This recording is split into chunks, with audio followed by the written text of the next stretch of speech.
आइए हमारे साथ गायत्री महामंत्र। ओम भूर्भुवः स्वः तत्सवितुर्वरेण्यं भर्गो देवस्य धीमहि धियो यो नः प्रचोदयात्। साथी हमारा कौन बनेगा, साथी हमारा कौन बनेगा, तुम ना बनोगे तो कौन बनेगा। साथी हमारा कौन बनेगा, तुम ना बनोगे तो कौन बनेगा, तुम ना बनोगे तो कौन बनेगा। पानी है सबसे ऊपर, मुसीबत अड़ गई है, आज हमको तुम्हारी ज़रूरत पड़ गई है। पानी है सबसे ऊपर, मुसीबत अड़ गई है, आज हमको तुम्हारी ज़रूरत पड़ गई है। एक नज़र कृपा की डालो, एक नज़र कृपा की डालो, मानूंगा एहसान, मानूंगा एहसान तेरा, मानूंगा एहसान। साथी हमारा कौन बनेगा, साथी हमारा कौन बनेगा, तुम न बनोगे तो कौन बनेगा, तुम न बनोगे तो कौन बनेगा।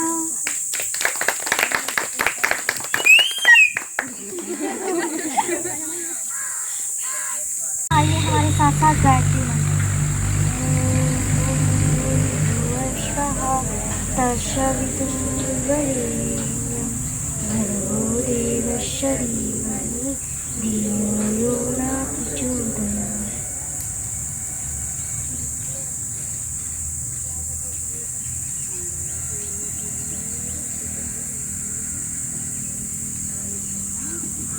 जैसे कि मेरे माता पिता कहते थे कि कहाँ जा रहे हो। पहली बार मैं आना नहीं चाहती थी यहाँ पर, फिर सर जी घर घर जाके गांव वालों को, मेरे पूरे गांव वालों को बुलाए थे, पर उसमें में से मैं और एक घर में और लड़की थी, मैं ही दोनों लोग आई थी और कोई मेरे गांव में से जल्दी नहीं आया था।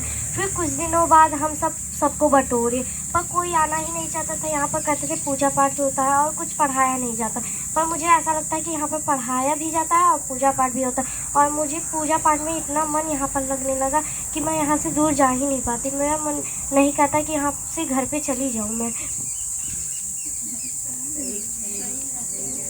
और जो मेरी फ्रेंड है को वो कहती हैं कि चलो मेरे साथ चलो, और मैं कभी कभार सोचती हूँ कि क्यों जाऊँ वहाँ पर, क्या मिलता है वहाँ पर गायत्री माता जैसे मेरे बुद्धि में आके बता देती है मुझे कि आओ वहाँ पर, आओ मेरे साथ पढ़ो लिखो। जैसे गायत्री माता मुझे अपने आप बुलाती है, अपना हाथ पकड़ के मुझे चलाती है, अपने राह पे चलाती है। मुझे कोई बात का डर नहीं लगता। पहले तो मुझे बहुत डर लगता था, जैसे लगता था कि कोई मुझे गलत रास्ते पे चला रहा है, पर गायत्री माता जब से आप मुझे मिल गए तब से मुझे लगता ही नहीं कि गायत्री माता मुझे गलत रास्ते पे चला भी सकती हैं।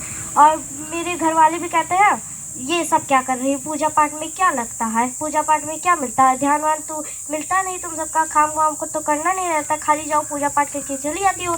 तो मैं किसी की बातों पे ध्यान नहीं देती। मेरे बड़े पापा और बुआ हैं तो कहती रहती है कि क्या जा रही हूँ वहाँ पर, क्या मिलता है वहाँ पर मैं कहती हूँ कि मेरा मन कहता है इसलिए मैं जाती हूँ।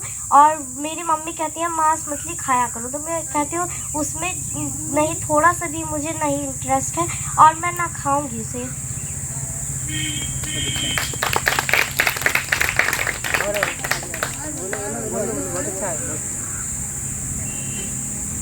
करो नहीं ऐसा व्यवहार जो ना स्वयं को हो स्वीकार, रहे जो जहाँ नारी सम्मान बनता है वह देश महान।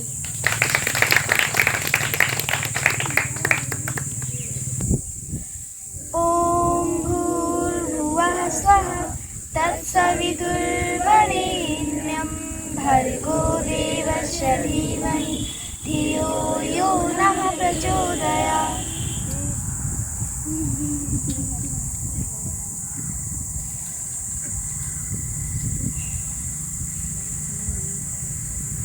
पहले मैं आपको कुछ बेटियों के बारे में सुनाना चाहती हूँ जो सर जी ने कल थोड़ा सा बोल के छोड़ दिया था, जो भी गलत बोला था। जिम्मेदारियों का बोझ परिवार पे पड़ा तो ऑटो रिक्शा ट्रेन को चलाने लगी बेटियां, साहस के साथ अंतरिक्ष भेद डाला, युद्ध वायुयान भी उड़ाने लगी बेटियां, और कितनों उदाहरण ढूंढ कर लाऊं, हर क्षेत्र शक्ति आजमाने लगी बेटियां। वीरों की शहादत पे अर्थी को कांधा देने लगी बेटियां। अब शमशान तक जाने लगी बेटियां, घर में पटाखे हाथ रहती हैं माँ के साथ, पिता की समस्त बाधा हरती हैं बेटियां। दो लफ्ज बोलने से पूर्व सोचती हैं खूब, मन में सहनती हैं, डरती हैं बेटियां। बेटे हो उद्दंड भले आपका दुखा दे दिल, कष्ट सहके भी धैर्य धरती हैं बेटियां। प्रश्न ये ज्वलनशील सबसे है आज, नित्य प्रति कोख में क्यों मरती हैं बेटियां। हाँ, मैं भी एक बेटी हूँ। मत मारो मुझे कोख में लोगो, इस धरती पर आने दो, मुझसे मेरा हक ना छीनो, कुछ करके दिखलाने दो।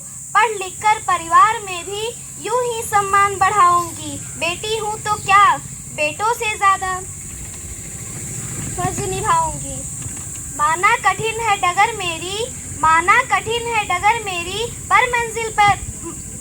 पर मंजिल पा जाऊंगी, मुझसे मेरा हक ना छीनो, भद्रकाली बन जाऊंगी।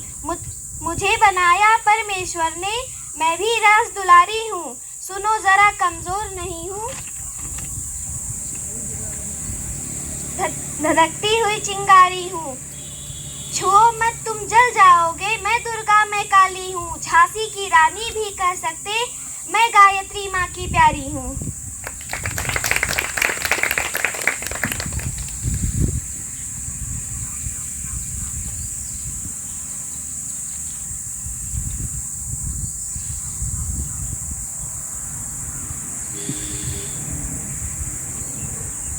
सबसे पहले मैं क्लास 6 में जब गुरुदेव से जुड़ी हुई थी तो सबसे पहले मैं यहीं आई थी। तो जब गुरुदेव और वंदनीय माता को मैंने देखा तो मैंने सोचा ये देवा सर जी के मम्मी पापा हैं जो फोटो लगा के उनकी आरती उतारते हैं और सर जी के दादा दादी।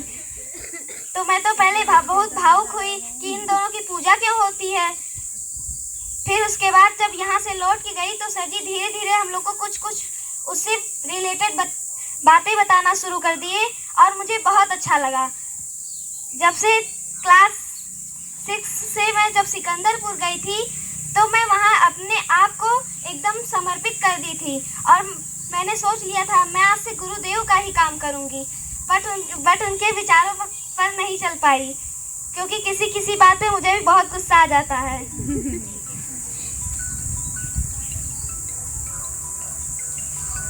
गुरुदेव सिर्फ दुख में ही याद आते हैं, सुख में आप लोग को नहीं याद आते। ये मैंने अनुभव किया है क्योंकि मैं कभी कभी जब बहुत खुश होती हूँ तो मुझे कभी याद नहीं आते और जब बहुत ज़्यादा दुखी हो जाती हूँ तभी याद आते हैं। मैंने जीवन में बहुत कष्ट झेला है लेकिन मैंने गुरुदेव का हाथ कभी नहीं छोड़ा। मैं अपने घर से कभी छूट नहीं पाती थी, कहीं जाने आने कुछ भी नहीं। सब लोग कहते तुम बेटी हो तुम कहीं नहीं जा सकती, तुम ऐसा नहीं कर सकती, तुम ऐसा नहीं कर सकती। लेकिन मैं विश्वास रखती थी कि मैं बहुत कुछ करूँगी। मुझे अपने ऊपर यकीन था और नहीं भी था। जब मुझे कुछ होता था, जब मुझे कोई दिक्कत होता था, कोई डांटता था, बोलता था, तो मैं सोचती थी सब लोग कहते हैं गुरुदेव साथ हैं, तब क्यों नहीं साथ रहते? जब बोलते हैं क्यों नहीं उन लोग का मुंह बंद करते? गुरुदेव ने फिर ऐसा कुछ कर दिया कि मैं छूट पा गई, एकदम छूट पा गई।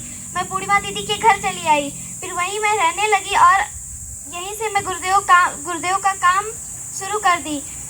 अब मैं अपने जीवन और पूरी तन्मयता के साथ गुरुदेव का काम करूंगी, चाहे जो हो जाए। थैंक्स। बस। ओम भूर्भुवः स्वः तत्सवितुर्वरेण्यं भर्गो देवस्य धीमहि धियो यो नः प्रचोदयात्।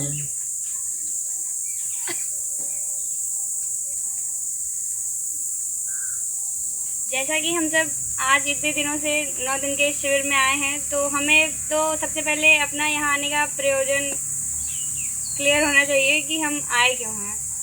हमें यहाँ अपनी जो गुरु जी की जो विचार क्रांति है उसे जन जन तक पहुँचाना है।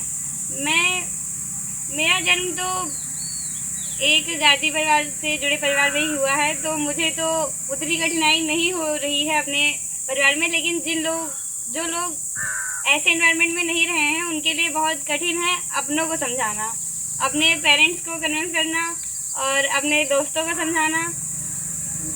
तो यहाँ मेरा मेन पॉइंट है रिस्पेक्ट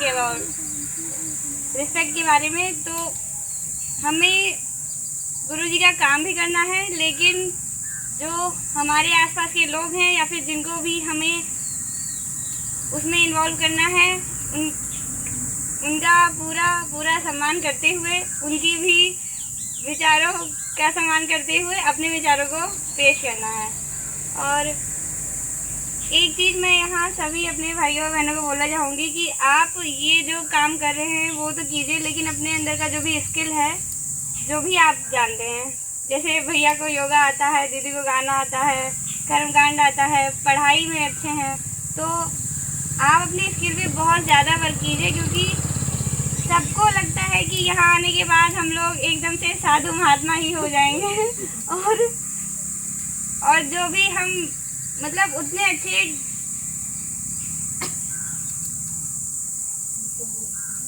सक्सेसफुल नहीं हो पाएंगे। तो मैं उनको लगता है कि दोनों चीज़ें पैरेलल नहीं चल सकती हैं, तो मैं चाहती हूँ कि हम लोग ऐसा एग्जाम्पल बने कि वो दोनों चीज़ें पैरेलल चला के दिखाएं कि हम पढ़ाई में भी आगे हो सकते हैं, खेल कूद में भी आगे हो सकते हैं, स्किल्स में भी डेवलप हो सकते हैं, और जो हम अध्यात्म सीख रहे हैं वो सीखेंगे भी और सिखाएंगे भी। और मेरी यही आशा है कि जो भी हम यहाँ से सीख रहे हैं वो खुद पे पहले इम्प्लीमेंट करें, तब हम दूसरों को समझाएं, क्योंकि हम अपने व्यक्तित्व से ही दूसरों को शिक्षा दे सकते हैं। बाकी कहने से तो पहले खुद ही नहीं मानेंगे तो दूसरों को क्या ही बताएंगे। और बस यही सब है, और बाकी दीदी भैया लोग जब भी बताते हैं उसे खुद पहले फॉलो करें। बस, धन्यवाद। ओम भूर्भुवः स्वः तत्सवितुर्वरेण्यं भर्गो देवस्य धीमहि धियो यो नः प्रचोदयात्।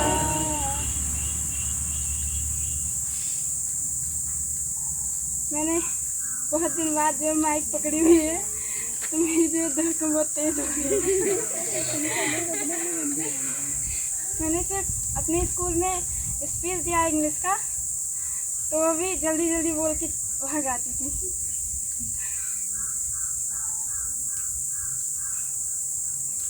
तो सबसे पहले मैं कहना चाहूँगी, मतलब जैसे जब सर्जिस से जुड़ी तो 9th क्लास में थी, कोचिंग स्टार्ट था लॉकडाउन की बात। मैं जब सबसे पहले आई 2 दिन आई तो मुझे जो लेक्चर है मैं थोड़ा इससे दूर रहती थी, मुझे नहीं मन करता था अध्यात्म में जाने का, कभी नहीं। मैं घर पे पूजा करती थी, मतलब सब कुछ पहले से ही था, जैसे अध्यात्म नहीं था लेकिन जो है भक्ति साधना भजन हुआ करता था, तो मैं किया करती थी, लेकिन मुझे बहुत ज़्यादा इस पर मैं टाइम नहीं दे पाती थी, मतलब देती नहीं थी। तो जब मैंने 2 दिन आया लेक्चर सुना, तो मैं घर पर जाकर गुस्से से बोली कि मुझे नहीं जाना है कोचिंग, वो आधा पढ़ाते हैं आधा लेक्चर देते हैं। मतलब तो मेरी दीदी बोली जो यहाँ पर है, वो बोली ना ज़्यादा पढ़ाते, थोड़ा तो पढ़ाते हैं, कुछ सुन लिया करो, कुछ पढ़ लिया करो। तो इसी वजह से मतलब मैं जुड़ी रही, फिर भी बीच बीच में मतलब भागने को मन करता था, फिर भी नहीं छोड़े। लेकिन अब लग रहा है, पहले लगता था कि बहुत मतलब गलत रास्ते जा रहे हैं, मतलब अच्छी तो दे रहे थे, बता रहे थे अच्छी, लेकिन मुझे इस समय जो है टाइम बर्बाद करना नहीं अच्छा लगता था। लेकिन अब जो है कि मैं अब सोचती हूँ कि जो होता है अच्छे के लिए होता है, चाहे वो प्रेजेंट टाइम में वो हमारे साथ गलत ही हो रहा होता है, लेकिन वो बाद में कभी ना कभी हमारे लिए बहुत अच्छा होता है। तो मैंने अपने जीवन में बहुत बार अनुभव किया है, बहुत सी चीज़ें।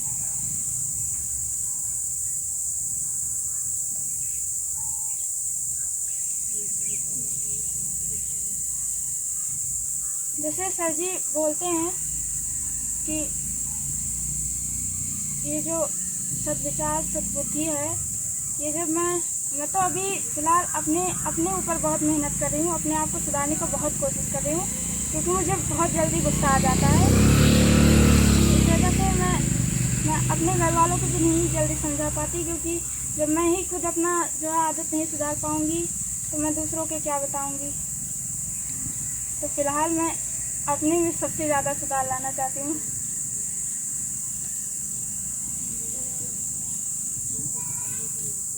और जो सर जी ये शिविर रखे हुए हैं, इससे तो मेरा बहुत नुकसान हो रहा है, लेकिन मैं उस नुकसान को भुला देती हूँ तो लगता है मुझे उससे ज़्यादा बहुत कुछ अधिक मिल रहा है, जो मैं जीवन में कभी नहीं पा सकती थी। आज लग रहा है कि शायद अध्यात्म जो है बहुत अच्छा है, क्योंकि मैं पहले जानती नहीं थी, तो इसीलिए मुझे बेकार लगता था ये सब बातें।